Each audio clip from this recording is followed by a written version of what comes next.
Hey guys, this is the Undercard, and I'll be previewing all the MMA fights over the weekend. This weekend, the UFC is going to be in China for UFC Beijing for a pretty decent card. And if you're looking for finding out who the big prospects are over in China, who the big fighters are that are going to be coming over, this is going to be the card to watch. You had UFC Shanghai, I think last year, that showcased a lot of their new and upcoming talent, and this is going to be the same thing. I think you have 11 or 12 fighters on this card, all from China. Going to be hometown. I think it's going to be a sweep for China. Home field advantage. You got a lot of great prospects, a lot of good matchups for people. So I'm going to break this card down and go start from the bottom for the first cards, work my way all the way to the top to the main event, and I'll give you my breakdown and my picks and previews for all the fights, tell you who's fighting, who I think is going to win. So start from the bottom. First off, you got Louis Smolka versus Su Maderji. I hope I'm saying that right. Louis Smolka, 13-5. He came into the UFC looking great. He has great striking, great jiu-jitsu. He got that judo background. So he's, trips and all that kind of stuff. Good stuff. He beat Ben Nguyen, beat a lot of great prospects. Then he went on that 4-fight lose streak, and they got to cut you after 4 fights and a loss. So, he left, and then in the last year, he's racked up 3 wins in other organizations, get back on that winning track. Now he's back in the UFC. They're giving him another chance. This time it's going to be a bantamweight, so because they're getting rid of that flyweight division, that's originally where he fought. So he says he's going to be trying to show that these little guys can do a lot of great stuff and possibly save the flyweight division. I think it's far too gone for that. That's not going to happen. So I've still got Louis Smolka. His experience is going to be way more. Su has... he's 8-1, first fight in the UFC. So I think this is going to be a good one for Louis Smolka, good matchup. Last minute jumping in on this card. Next up, you got Kevin Holland versus John Phillips. I don't know a lot about John Phillips, and then he's had a lot of fights, 21-7. I think he's from the UK. Kevin Holland, 12-4. He's from Texas here, so I'm gonna have to go with Kevin Holland first of all, just because from Texas, but also I love Kevin Holland's striking style, and dude just got swagger, man. He's got he sits there, he makes fun of the other people's corner, the other coaches.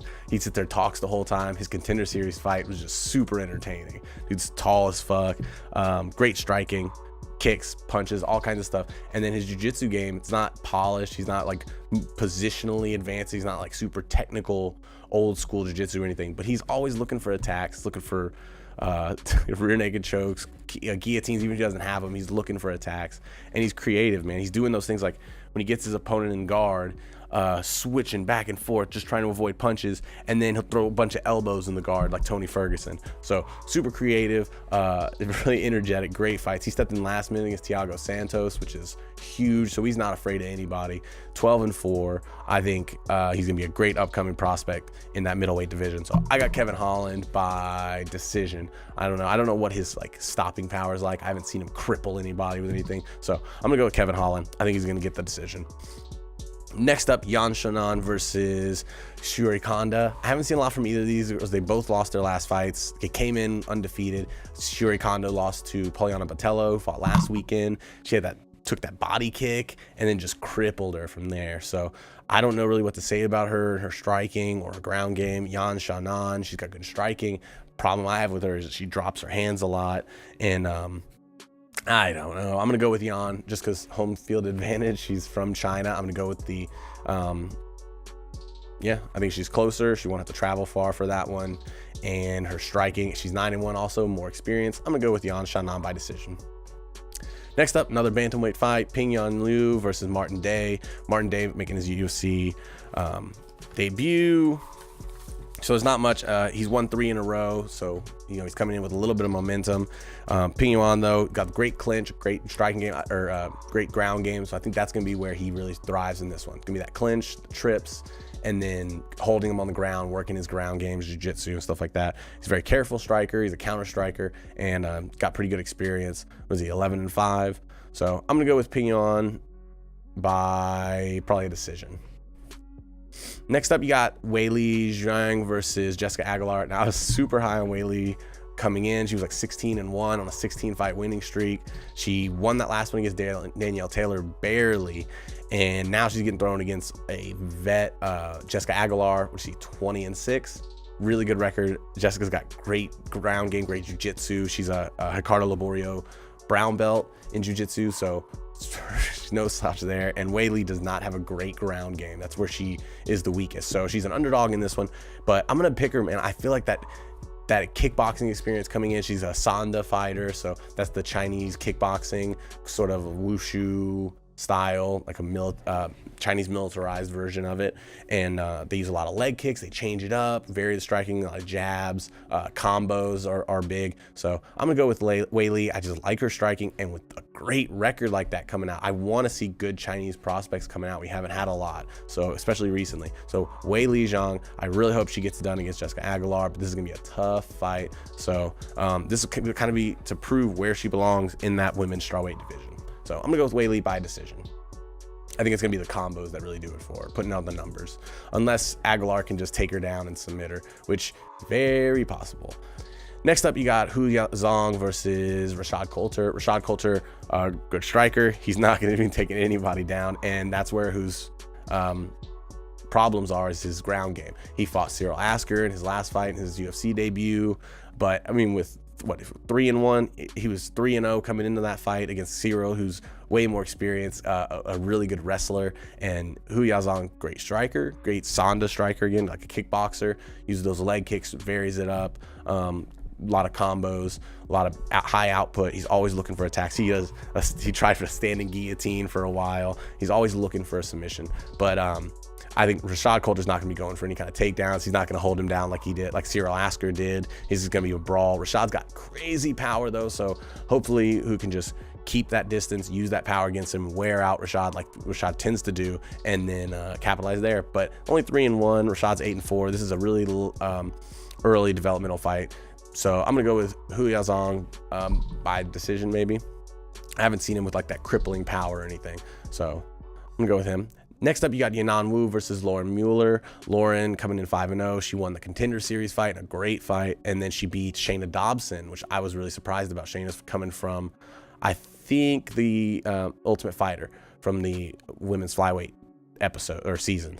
So against Yanan Wu, who I haven't really seen a lot from her. She keeps her hands down a lot in her striking. She can get hit. She definitely is going for that high output, varying strikes and going for it. And she's got a good game. She's got, what, 9-2. She's got a little bit of experience on Mueller, but I think Mueller's coming in with a little bit more momentum. And I don't know, I just feel like her striking, Yanan's striking is a little too compromised, keeping her hands down all the time. She gets worn out really easily. So I'm gonna go with Mueller by decision.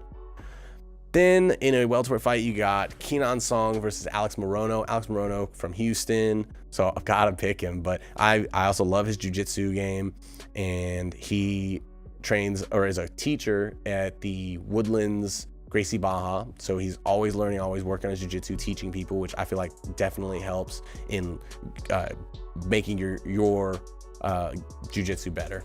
So Alex Morono, great jiu-jitsu game, and he reminds me a lot of Brian Ortega in that he hurts you on the feet. He's not shooting for takedowns. He's not using his wrestling, if he even has. I don't know if he's got a wrestling background really, but he's not shooting double legs, not shooting single legs or anything like that. Not really going for trips that often. He's gonna hurt you on the feet. He's got crazy power and right hand. He's an orthodox fighter. Drops you and then gets you to try to work a jiu-jitsu or shoot for a takedown. He hurts you until you shoot for a takedown on him. Try and do what he did, Brian Ortega did to Cub Swanson. Hurt him and then pull in that guillotine. And Alex Morono does that a lot. He got a guillotine in his last fight like that, and it just clamps it in super quick. That's what happens at that black belt level in jiu-jitsu. So they just hit that submission so fast. When they're ready for it, they know. So I'm gonna go with Alex Morono. His jiu-jitsu is so much better. Keenon Song, great striker, but he doesn't have that crazy power, and he doesn't have near as good jiu-jitsu as Alex. So go with Alex Morono by second round submission. Then in the main card, a lot of great fights. You got Liang versus David Zawada. The Leech, he's 15-5, coming in with a couple good wins, and he had that Jake Matthews dirty fight where he was trying to claw out Jake Matthews' eye while he was getting choked out. So I feel like he's got a jiu-jitsu defensive liability. He wasn't trying to get out of it in a smart way. He wasn't pulling the hand down like he has to. There's ways that you can get out of it, and he was just clawing at Jake's eyes, which is dirty. But I don't know. He's a really good fighter. He's a Sanda fighter, coming from that Sanda Wushu background. The striking, using a lot of leg kicks, using the jab, keeping your hands really high up, going for those body kicks as well. David Zawada, I do not know much about him. 16-4, but I'm gonna go with Lee. I think he's got that UFC experience, so that's gonna help him. He's fought really great guys, and his high output striking is gonna do it. He throws a lot, so I'm gonna go with Liang by decision. Next up, if there's any prospect out of China that's gonna be a title contender in the future, I think Song Yadong is that guy. He's 12-3-2, or 12-3 with 2 no contests. Dude's got 15 fights, 17 fights, and he's 20. He's not even 21 yet. Dude's a killer. He's got great striking, great combinations, really good fundamentals. He trains at Team Alpha Male, so his wrestling is just getting better and better, which is where a lot of fighters from other countries that don't have a strong wrestling background, like China, where they tend to struggle a little bit more. There are a lot of great strikers there, but not a lot of great wrestlers like we have here in America, or you say Russia, or a lot of these other places. But his defensive wrestling is great. He has good takedown defense, and then he goes for takedowns and stuff. He trains with Uriah Faber. Uriah Faber's in his corner out of Team Alpha Male, so they're constantly working on that wrestling. And like I said, his striking is on point for being such a young dude. So I'm gonna go with Song Yadong by second round TKO. I think he finds a way to get it done in the second round. He's got really great power. He drops people, and then he stays smart, stays moving in and out. And like, one of his main things is that he bounces the whole time. He bounces in and out. He's always kind of moving. He jumps into the pocket, throws a few, and then jumps back out. He's so good at moving back. As he's backing up, he'll throw like 3 or 4 strikes, and as he's getting the person to rush towards him, so kind of playing that bullfighter a little bit, he pushes and is aggressive, and when they try to come back at him, he'll back up and beat him up on their way in. So I got Song Yadong. I think he's a great prospect coming up. He's someone you definitely got to watch out for, but I don't know much about Vince Morales, so he could definitely surprise us. Then in the co-main event, you got Alistair Overeem versus Sergey Pavlovich. Sergey coming in, this is his first UFC fight, 12-0. Don't know much about him other than he has a great striking record and not much else. So I don't know if he's got any kind of a wrestling background that he could use against Overeem, which is one of Overeem's biggest problems. But Overeem, I feel like his striking, and just he's had 60 pro fights. He's a vet. He's got a decorated kickboxing background. He should walk away with this. He's way better, way more experienced. Got like 5 times the amount of experience as Pavlovich. But the problem is he's got knocked out 3 of his last 6 fights. He's got, I don't know what his chin is like anymore. Yeah, I don't know what to say about Overeem. He took that Curtis Blaydes fight last, where Curtis Blaydes dropped a couple elbows on him and busted his face open. He got knocked out by Ngannou really bad. He got knocked out by Stipe really bad. He got knocked out by Ben Rothwell. He got knocked out by Antonio Silva and Travis Brown. Like, if against these heavy hitters, who knows? So against Pavlovich, being a strong boxer and having good hands, this is going to be tough. But I mean, he's beat great guys recently: Verdun, Mark Hunt, Andrei Arlovsky, Junior Dos Santos, Roy Nelson. You're going to say those guys don't hit hard? And he's beat all those in the last couple of years. So I think he can definitely do it. I think I'm worried about his chin. I'm worried about Pavlovich putting it on him and landing a good shot. But I think Overeem's going to play smart. His new style, he moves a lot, uses a lot of lateral movements, sticking and move, using kicks, using punches, using those skills that he's developed over a long time. And I think he'll be able to do it. I'm going to go with Alistair Overeem by a decision. I hope this doesn't go to a decision. I'm going to go Alistair Overeem by second round TKO. I hope so. I think Overeem needs a good win.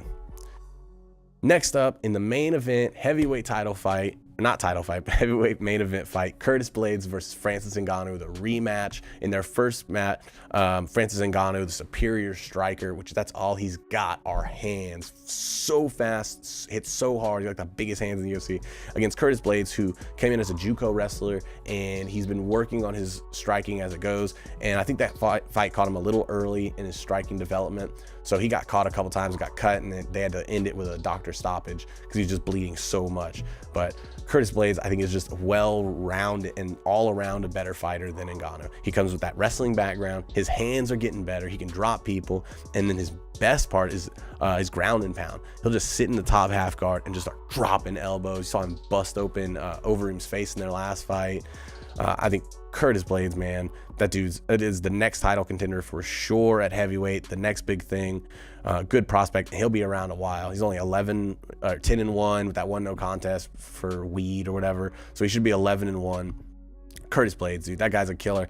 Francis Ngannou, I feel like we all forgot because of these last couple fights that he did so bad against Derek Lewis where he just couldn't throw, and then you had the fight against Stipe where he just got ragdolled. So people are now really counting Ngannou out, but before that, dude, he was knocking out Overeem. He was knocking out all kinds of guys out of nowhere. Just the fastest hands, hits super hard. So Francis Ngannou, I don't want to just count him out like that, but I think Curtis Blaydes is next level, more well-rounded. The more well-rounded fighter is they're gonna prevail, I think. So unless Francis is super motivated coming in, I think Curtis Blaydes is going to get this one. So I got Curtis by second round TKO. He's going to eventually get that ground and pound finish, wear Ngannou out, I think, in that first round, and then take him down, start shooting takedowns. And Curtis Blaydes has fought those heavy hitters like Mark Hunt, gotten hit, and it's like he just reboots standing, doesn't really fall, and shoots those takedowns instinctively like Kevin Lee, like a lot of those good wrestlers. So I'm gonna go with Curtis Blaydes by second round TKO. But I think this is gonna be a great fight, great card. It's like at 5:30 a.m. on Saturday, which that's cool. I'll be watching it. So hopefully on Saturday I'm gonna try to do a breakdown of what all happens, or a post-fight video about what all happened and give you all the results. And if not, next week I'm definitely gonna be doing a breakdown on the the tough finale on November 30th. That's gonna be RDA versus Kamaru Usman, bunch of good fights on that one. And then the next night you've got the UFC Fight Night 142 in Adelaide in Australia. You got Tai Tuivasa, Tyson Pedro, Mark Hunt bringing it out for Australia. Great fights all around. So thanks for watching. Please like, share, subscribe, all that stuff. Please share, show it to your friends. Follow me on Facebook, Instagram, MMA Undercard, Who's Matt Rouch, all that stuff. I'll be posting pictures of who I pick, all my picks and stuff like that, and sharing the results as they go. So please follow me on there, and thanks for watching.